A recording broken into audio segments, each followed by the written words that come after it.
Usai ditetapkan sebagai tersangka dugaan penyebaran fitnah dan memanipulasi digital atau manipulasi digital atas dokumen ijazah Jokowi, Roy Suryo CS belum ditahan. Meski begitu, salah satu tersangka yakni Rismon Sianipar bilang pihaknya akan mengajukan pra-peradilan.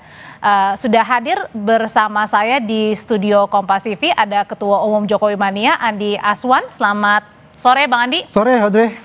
Dan ada juga nanti akan segera bergabung ada Roy Suryo yang kini sudah ditetapkan sebagai tersangka dan juga sudah hadir melalui sambungan Zoom. Ada Guru Besar Fakultas Hukum Unsur Profesor Hipnu Nugroho. Prof. Hipnu, selamat sore. Selamat sore Mbak, selamat sore Mas Adi. Selamat sore Pak Hipnu. Ya, saya mau coba ke Mas Roy dulu yang sekarang tersambung melalui sambungan telepon sebelum tiba ke studio Kompas TV. Selamat sore Mas Roy. Ya, sore Mbak, aku sudah ada di ruang sebelah. Mas Roy, saya mau tahu dulu nih, apa tanggapan pertama Anda sebagai penuding ijazah palsu Jokowi yang akhirnya setelah gelar perkara menetapkan Anda dan kawan-kawan sebagai tersangka? Ya, nggak apa-apa, itu kan hak dan kewenangan dari polisi, hak saya juga untuk membela diri, dan insya Allah nanti akan kita buktikan, seluruh rakyat Indonesia akan melihat apakah bukti-bukti yang sudah kemudian digunakan untuk menersangkakan saya, itu benar-benar ada atau hanya fotokopi. Karena kita tahu, pada kasus yang lulu ya ditetapkannya Gus Nur dan bahkan ditahannya Gus Nur dan Bambang Tri itu semuanya hanya berbekal fotokopi. Lah ini kan dahsyat. Apakah di era dulu 2 orang kemudian dipidana ya di era Jokowi? Apakah sekarang di era Prabowo ya 8 orang akan kemudian dipenjara hanya gara-gara fotokopi dari ijazah Jokowi? Saya tetap yakin ya nanti dia tidak akan menunjukkan ijazahnya di sidang karena berkali-kali ada sidang ya dia tidak pernah dan mangkir gitu aja bahkan bohong ya berkali-kali dia bohong juga. Jokowi itu apa? Berarti sampai sekarang Anda masih setelah ditetapkan sebagai tersangka Anda masih yakin bahwa ijazah Pak Jokowi tidak asli?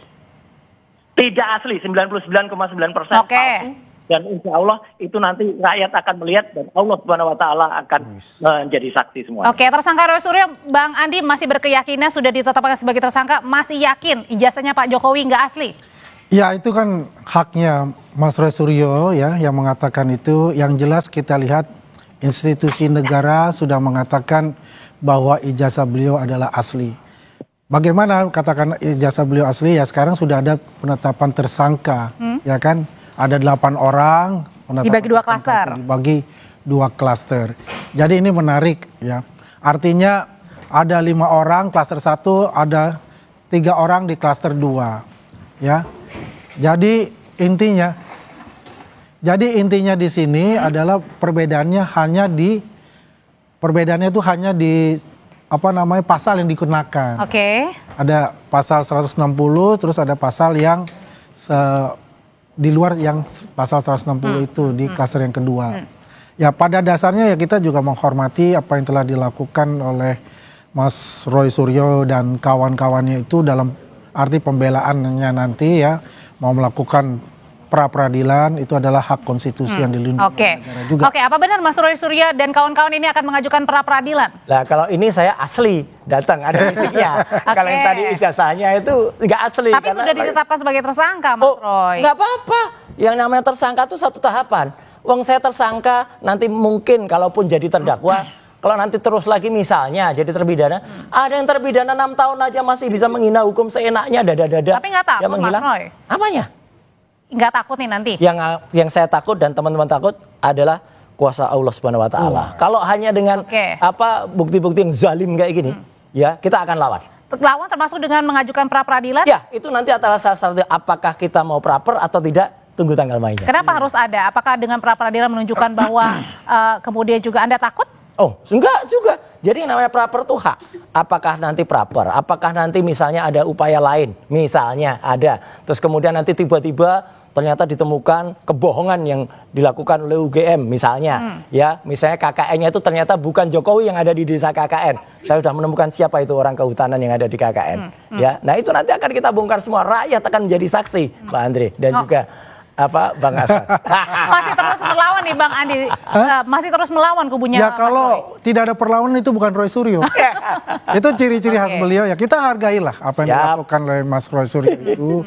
Itu udah hak konstitusi beliau. Dengan keyakinan kita itu terhadap apa yang yang dikatakan oleh semua institusi negara termasuk penerbit ijazah itu adalah UGM mengatakan itu sudah final, itu artinya ijazahnya beliau asli dan beliau hadir berkuliah karena banyak sekali mungkin lebih dari 100 barang bukti ketika beliau baru masuk sampai beliau selesai dalam studinya dan di wisuda, yang kemungkinan tidak ada satu barang aja yaitu karcis bisnya waktu dia kuliah. Dan barang buktinya nggak cocok semua, katanya sarjana, barang buktinya sarjana muda, biaya pembiayaan semesternya hanya sampai semester 2, KKN-nya tidak cocok waktunya. Itu kan bisa kan dilihat dari UGM, kan UGM sudah mengatakan kita punangi dari 1 sampai akhir, nanti UGM dibuka kalau oknum di pengadilan. Nggak apa-apa buka ijazahnya ada nggak di pengadilan. Kalau gitu saya mau nanya ke Prof Hipnu. Prof Hipnu sebenarnya di mana sih unsur pidananya, padahal ini kemudian tadi berkelit bahwa Mas Roy bilang bahwa ijazahnya ini diambil dari media sosial ya, salah satunya. Itu makanya mohon maaf untuk Pak Kapolda ya, Pak Irjen Asep ya, tolong nasihatin benar abuannya benar nggak? Informasi yang masuk ke Irjen Asep, saya mengedit ya, saya dan pada itu mengedit kemudian ijazah, kemudian mengedarkan palsu. Wow, itu kebohongan publik. Tidak ada yang namanya kami mengedit sama sekali. Jadi ini jangan menimbulkan kesalahan, dan karena gara-gara diedit itu katanya itu yang menjadi alasan unsur untuk penetapan menjadikan tersangka. Salah besar Bapak. Jangan mau ditipu anak buah Bapak. Kalau gitu menurut Prof Hipnu sendiri di mana unsur pidananya sehingga membuktikan bahwa Roy Suryo CS ini masuk dalam unsur pidana, termasuk juga dengan pengenaan pasal Undang-Undang ITE dalam kasus ijazah palsu Pak Jokowi ini, tudingan? Ya, gini Mbak. Ini yang menarik. Jadi pertama kan 310, 311 dalam KUHP. 310 itu sebagai pencemaran nama baik. Pencemaran baik itu bersifat subjektif terhadap pengadu, yaitu Pak Jokowi, terhadap ucapan-ucapan, tindakan-tindakan yang merasa diri Pak Jokowi menjadi tercemar. Itu yang potensi kayaknya agak sulit untuk terbantahkan. Yang agak menarik adalah yang 311. 311 ini adalah sebagai fitnah, tuduhan bahwa apa yang dilakukan itu adalah fitnah palsu.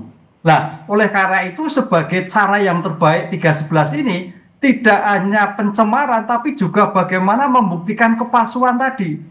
Walaupun di sini besok itu bukan tentang delik pemalsuan, tapi karena 311 itu adalah sebagai fitnah yang terkait dengan dugaan tindak pidana pemalsuan, itu harus dibuktikan. Oleh karena itu mau tidak mau yang menarik besok dalam suatu peradilan ini, mau tidak mau dalam 311 ini selain pencemaran baik adalah tentang pembuktian kepalsuan tentang ijazah dugaan tadi. Ini yang menarik. Jadi kalau biasa kasus-kasus biasa kan terkait dengan pemalsuan 362. Ini enggak 311 tapi diikuti dengan suatu pembuktian delik pemalsuan tadi. Jadi di sini yang menarik. Jadi di sini Prof yang akan menarik adalah justru terjadi perang dalam sidang ini ya, saling membuktikan. Iya, ini kan 311 itu fitnah tentang dugaan yang dinyatakan tidak benar, tentang kepalsuan. Nah, kepalsuannya di mana? Kan itu nih. Karena ini suatu yang jadi merupakan satu kesatuan, itu. Jadi bukan pencemaran Pak, tapi fitnah yang menyangkut tindak pidana jagung palsu. Lah, palsunya di mana? Ini ya saya kira menarik. Jadi suatu bentuk penyelesaian secara efektif, efisien di dalam pengungkapan suatu perkara. Sehingga kemarin tentang pembuktian yang dilakukan oleh Polda itu sudah bagus. Lah sekarang tinggal dalam suatu persidangan tentang pembuktiannya. Karena ini bukan delik pemalsuan tapi delik tentang fitnah menyebabkan kepalsuan dari fitnah yang bersangkutan. Ini yang menarik. Kalau yang terkait IT, saya kira IT itu hanya sebagai alat. Kalau tudingan fitnah itu siapa yang harus membuktikan terlebih dahulu, Prof? Ya, di sini nanti dua-duanya. Pak Jokowi membuktikan, Pak Roy membuktikan sama-sama. Jadi asli atau tidak? Berarti artinya ijazah asli itu memang harus diperlihatkan di dalam sidang nanti? Kalau menurut diksi 311 adalah kepalsuan, tuduhan kepalsuan. Itulah yang harus dibuktikan. Ini yang selama ini tidak pernah terjadi, tapi ini sebagai suatu diksi yang menarik, yang karena memang sejak awal ini perdebatannya adalah Pak Roy menginginkan suatu persidangan, sehingga mudah-mudahan pandangan saya, hakim akan memberikan ruang tentang hal tersebut. Sehingga sebelum masuk pada 311. Kalau 310, oke, itu nama pribadi. Tapi yang 311 yang menarik Mbak, IT menarik karena itu hanya sebagai alat. digunakan dengan IT. Nah itu kalau IT kan semua orang tahu. Makanya dalam IT itu ancamannya lebih besar 7 tahun gitu. Ya. Mas Roy, berkali-kali kan Pak Jokowi juga sudah siap gitu. Kalau di persidangan saya akan memperlihatkan jika dibutuhkan. Bohong itu. Ijazah aslinya. Bohong itu. Berarti artinya nanti akan ada perang untuk memperlihatkan ijazah dalam sidang. Buktikan kata-kata saya, bohong kata-kata dia. Dia berkali-kali ditantang di sidang, tidak akan berani menunjukkan dan selalu menggunakan segala cara untuk memanipulasi sidang. Dibikin NO lah, dibikin pengadilan takut dan sebagainya. Dan ini bagus sekali statement dari Prof. Hipnu ini. Karena sama juga dengan statement yang disampaikan secara langsung ya oleh mantan Kabar Eskrim yang namanya Pak Susno Duaji, ya. Ijazah yang dipersoalkan harus dibuktikan dulu, ya, sah atau tidak. Yang punya kewenangan membuktikan adalah pengadilan tata usaha. Jadi pengadilan yang lain. Ini nggak bisa Polda memastikan itu. Kalau ijazah produk pejabat tata usaha negara. Dan beliau menyatakan salam hangat dari Xinjiang, Cina. Barusan beliau WA ke saya. Jadi artinya terima kasih Pak Susno, terima kasih juga Pak Ugro. Orang-orang polisi yang masih sehat pikirannya, yang kemudian tidak hanya asal menggunakan alat bukti atau informasi. Sekali lagi, saya sangat menyayangkan statement dari Pak Irjen Asep yang mengatakan mereka ditersangkakan karena mereka melakukan editing.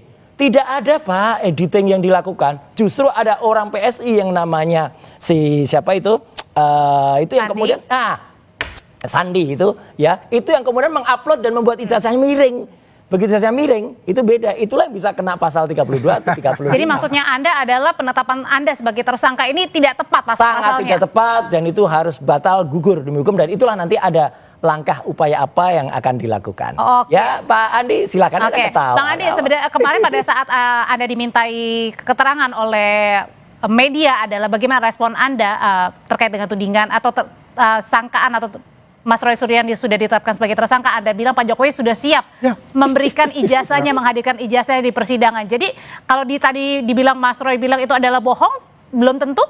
Jadi Audrey, pokoknya apa yang dikatakan oleh Roy Suryo dan kawan-kawan itu hak dia untuk defend. Dia mau plot twistnya kan paling jago plot twist ini, ya kan? Apakah dia punya komunikasi dengan Pak Jokowi kan enggak? Yang komunikasi kan adalah saya. Pak Jokowi mengatakan, saya siap apabila diminta oleh pengadilan untuk membuka semua, saya akan buka di depan pengadilan. Dari ijazah SD, SMP, SMA sampai S1. Itu jelas itu.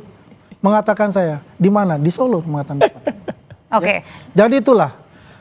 Ya, kalau Roy Suryo mengatakan bohong-bohong, ya memang ini metomania namanya. Tak kasih tahu, termasuk yang bohong. Kemarin ada relawan Jokowi datang ketemu dengan Pak Jokowi. Katanya yang si Judiari itu, ya itu kan mengatakan, saya udah lihat ijazahnya, asli. Freddy Damanik mengatakan, benar nggak lihat ijazahnya? Ijazahnya masih disita polisi. Ya kami lihat scan-nya. Itu kan bohong. Nah kemarin kan Freddy juga pada saat ketemu di Solo, Pak Jokowi sendiri sudah. Nggak, itu bohong. Freddy mengatakan sendiri dalam Kompas TV kemarin sore, ya Zoom waktu itu, dia mengatakan enggak kok itu hanya scan. Gimana ini scan? Jadi kalau gitu, jadi kebohongan itu akan diturunkan dari Jokowi ke. Jadi setelah ditetapkan sebagai tersangka, apa langkah hukum selanjutnya yang akan dilakukan oleh Mas Roy nanti ya? Usai jeda. Iya.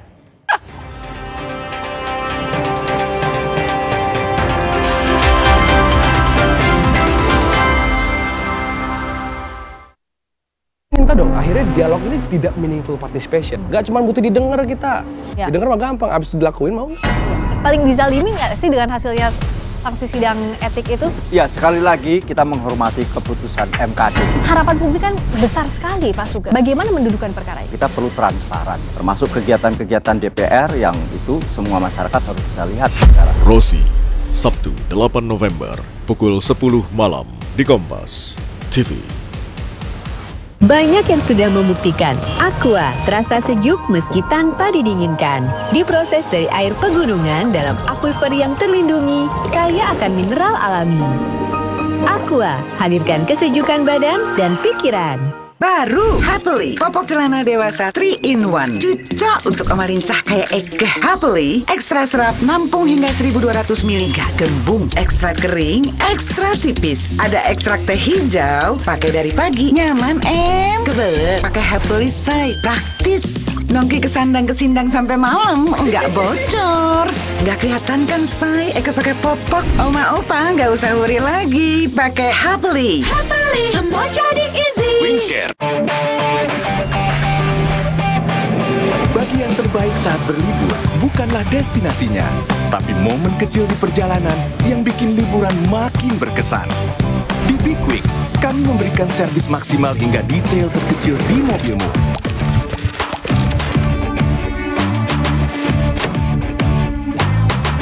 Jadi kamu bisa menikmati setiap momen kecil selama perjalanan. Be Quick, ini baru bengkel. Di timur Indonesia, di antara debur ombak Merauke, konektivitas digital menghidupi. Dari guru yang mengajar, UMKM tradisional token, hingga kehidupan masyarakat.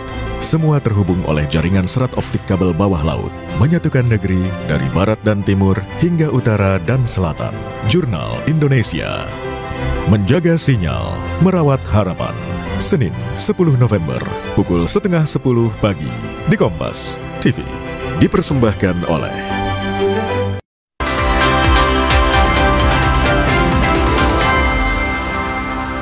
Kembali lagi di Kompas Petang, Saudara Prof. Hipnu, saya mau ke Prof. Hipnu dulu. Prof, dari Polda bilang penetapan tersangka ini murni penegakan hukum sesuai dengan prosedur, aturan, transparan, akuntabel. Nah, pertanyaan saya adalah, apakah bisa seseorang ini ditetapkan sebagai tersangka dalam kasus tudingan ijazah palsu Pak Jokowi tanpa memperlihatkan terlebih dahulu ijazah aslinya kepada penuding? Ya, gini, ini kan dugaannya kan pencemaran nama baik, Mbak. Jadi fokusnya itu pencemaran nama baik. Sebagai bentuk pencemaran nama baik itu adalah perasaan yang dimiliki seseorang. Tapi kan objeknya ijazah, Prof. Iya, makanya nanti yang 311 tadi, itu loh. Apa yang dituduhkan itu mengandung kepalsuan, palsu atau tidak. Tercemaran di situ. Jadi 310, 311 suatu rangkaian yang tidak dipisahkan. Nah, itu yang menariknya gitu. Jadi ini bukan tuduhan tentang pemalsuan, tapi pencemaran nama baik akibat suatu tuduhan. Nah, oleh karena itu mau tidak mau kalau kita konsisten dengan 311 fitnah terhadap tindakan kepalsuan, ya mau tidak mau nanti hakim harus memfasilitasi. Nah, seperti ini, mana yang benar gitu loh. Jadi fitnahnya, oh ternyata tidak fitnah, oh ternyata fitnah, itu nanti di persidangan dalam pembuktian yang berlakukan. Lah, kalau tentang IT, oh itu saya kira sebagai alat aja. Karena sebagai alat menggunakan semua orang tahu, makanya hukumannya lebih besar menjadi 7 tahun. Tapi jadi kalau 311, karena sebagai bentuk kepalsuan tadi, ancamannya cukup berat, 4 tahun. 4 tahun. Jadi intinya pada saat memperlihatkan ijazah itu gimana, Prof? Sebaiknya harus ditetapkan sebagai tersangka dahulu, baru kemudian nanti diperlihatkan atau sebelum dulu? Ya, itu bagian dari suatu pembuktian. Nanti kan dalam suatu pembuktian ini equal, kan gitu kan.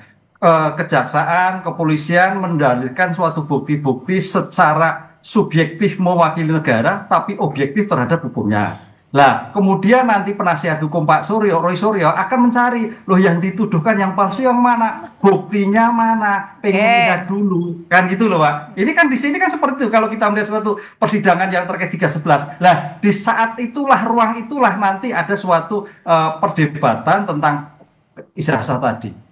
Oke, jadi Mas Roy, kalau misalnya sekarang nih Anda sudah ditetapkan sebagai tersangka, ini kan belum dipertunjukkan ya untuk ijazah Pak Jokowi ya? Belum dan nggak ada. Dan satu lagi, terima kasih Prof. Jadi konsennya kan 310, 311. Oke lah, kita hormati itu 310. Tapi yang jahat, kalau kata si Cinta kepada Rangga di hadapannya itu jahatnya, itu dimasukkan pasal-pasal 32 dan 35 Undang-Undang ITE, yang karena kebetulan saya yang ikut membuat itu, tahu persis pasal itu adalah kalau ada seseorang membuat sesuatu dokumen yang palsu menjadi asli, atau membuat sesuatu dokumen yang asli menjadi palsu. Jadi artinya Anda tidak diterima sebagai tersangka dengan pasal itu? Loh, tidak ada, karena pasal itu jahatnya apa? Itu hukumannya, ancaman hukumannya tinggi, 8 tahun dan 12 tahun.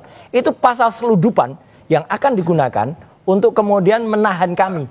Ya, jadi sekali lagi, ini jahat banget ya. Di era yang lalu, era Jokowi saja, itu sudah ada 2 anak bangsa kemudian dikriminalisasi. Sekarang akan ada 8 yang dikriminalisasi di era Pak Prabowo. Jadi apa kata dunia internasional? Jadi Anda anggap ini adalah kriminalisasi? Kriminalisasi karena ada penyelundupan 2 pasal ITE. Ya biasa begitu. Kalau sudah katakanlah ya, dengan pertimbangan-pertimbangan oleh penyidik, bahwasanya ini masuk ke pasal ini, itu kan dengan penelitian yang sangat mendalam dengan juga masukan dari para saksi-saksi ahli untuk itu. Banyak loh saksi ahli yang masuk di situ. Kalau kita lihat ada berapa? Ada 130 semua. orang gitu kan. Artinya yang di situ sudah tetap yang dimasukkan pasal-pasal itu sudah mulai proses gitu loh. Ya kalau mereka mengatakan wah ini selundupan dan ini ya itu kan bisa diuji nanti di pengadilan untuk masalah itu. Yang penting sekarang itu ya siap-siap aja lah Mas Roy makan yang enak ya gitu ya. Ya terus juga jangan lupa bawa koper lah nanti pas pada pemeriksaan sebagai tersangka. Oke, Bang Andi sebenarnya menurut Bang Andi sendiri bagian yang mana sih yang kemudian akhirnya ini menjadi bukti kuat bahwa Mas Roy ini kemudian ya layak ditetapkan sebagai tersangka. Ini bagian yang mana? Karena kan Mas Roy sendiri bilang ijazah ini diambil dari media sosial politik PSI. Data-datanya juga diambil dari KPU pusat dan daerah. Bagian yang mananya? Ya kalau kita lihat ya, dari mensreanya pertama, Mas Roy ini bukan 2025 loh. 2020, 24 Februari, 2020 itu dia sudah melakukan ini palsu. penelitian terhadap itu Pak Jokowi. Ada pengkhianat itu palsu kalau itu. Jadi saya udah bisa paham untuk itu. Kalau dikatakan apa saja yang dikatakan ditentukan untuk itu, ya itu kan nanti prosesnya itu nggak bisa dibuktikan itu bohong. Ya kan, ya. Tapi menurut kalau Anda saya kan nggak.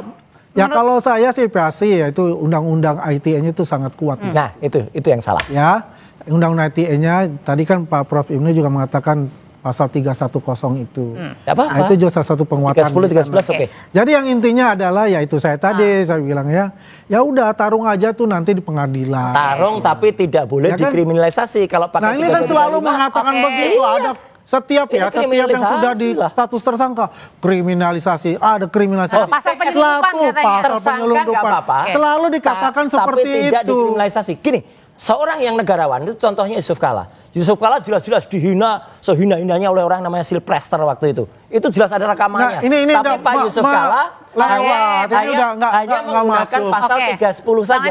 Dan orangnya sudah terpidana. Ini udah luar dari konteks. Ini jelas itu udah inkrah. Itu luar dari konteks. Itu enggak konteks, itu contoh di luar dari konteks ya. Dan pengecut jadi yang kita fokusnya ini negarawan dia sudah tersangka Mas Roy.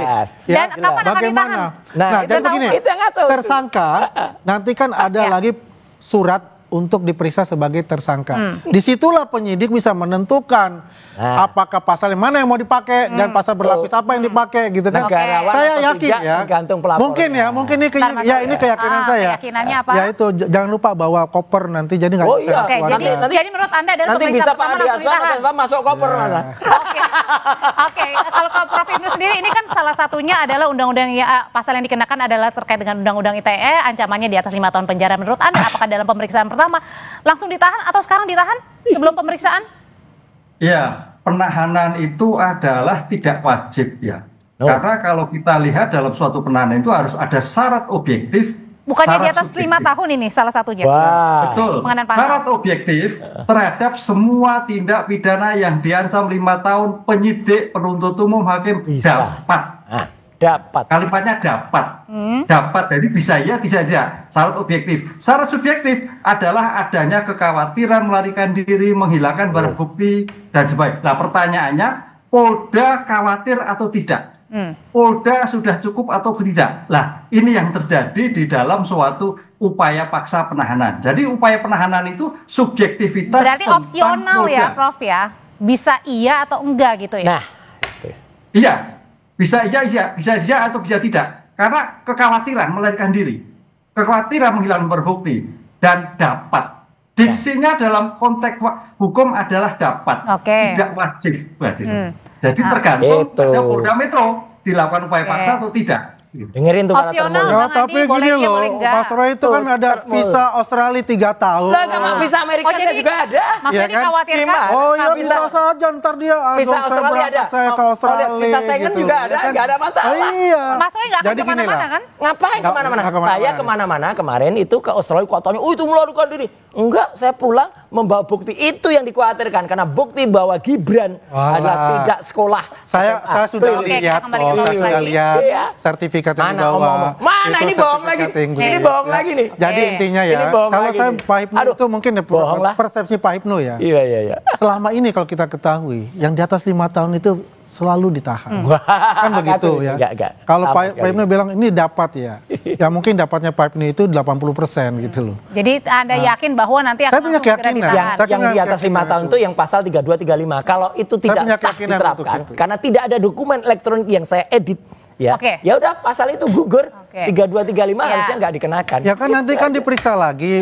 Anda bisa dibuktikan nanti diperiksa sebagai berarti artinya sambil menunggu pemeriksaan, saya nggak tahu nih, udah dapat jadwal pemeriksaan pertama belum? Nanti kita tunggu, saya juga masih nunggu ya. Akan mengajukan pra peradilan langsung atau nunggu aja nih? Nunggu aja. Nggak boleh, bukan pra peradilan. Sebelum itu tuh masuk di P21.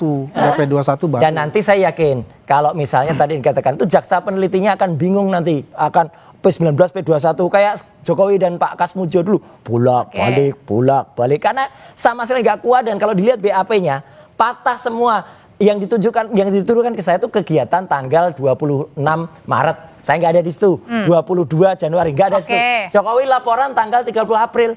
Setelah itu bukti-buktinya setelah 30 April. Misalnya Mbak Menteri melaporkan saya dianiaya tanggal 1 Mei. Tapi yang dilaporkan adalah 10 Mei. 12-nya itu kan. Mas Roy, jadi bentuk perlawanan Anda dan kawan-kawan sesudah ditetapkan sebagai tersangka adalah kita lihat nanti apa yang lain dan itu akan saya ceritakan ke Kompas TV. Pokoknya pra peradilan nggak? Tunggu saja tanggal mainnya. Apakah ada pra peradilan atau pasca peradilan? Nah, ini kalau gitu ngicuk aja sih. Kalau gitu singkat aja Prof. Ini untuk pengajuan misalnya kalau ada pengajuan pra peradilan, apakah kemudian tadi ya harus melalui pemeriksaan perdana dulu atau ya sudah ajukan saja pra peradilan sebagai tersangka? Iya, pra peradilan itu kontrol ya, kontrol yang dilakukan terhadap penegak hukum terhadap upaya paksa. Apa itu upaya paksa? Terhadap penangkapan, penahanan, penghentian penyidikan, penghentian penuntutan, penetapan tersangka lainnya, penggeledahan maupun penyitaan. Nah, tampaknya kalau nanti Pak Roy Suryo itu adalah tentang penetapan tersangka. Terhadap penetapan tersangka itu bukti apa? Bagaimana cara memperolehnya? Lah itu yang nanti, karena ini sebagai syarat formal, loh. Tapi belum masuk materi loh ya. Belum masuk materi. Bagaimana Polda Metro memperoleh bukti? Bagaimana Polda Metro sudah melakukan pemeriksaan saksi atau belum? Apakah Mas Roy Suryo sudah diperiksa atau belum? Lah itu yang materi-materi itu yang terkait dengan pra peradilan. Jadi belum masuk materi, tapi bagaimana menetapkannya begitu, Mbak. Terima kasih Prof Ibnu untuk pandangannya. Terima kasih Mas Roy, Bang Adi, terima kasih. Terima kasih.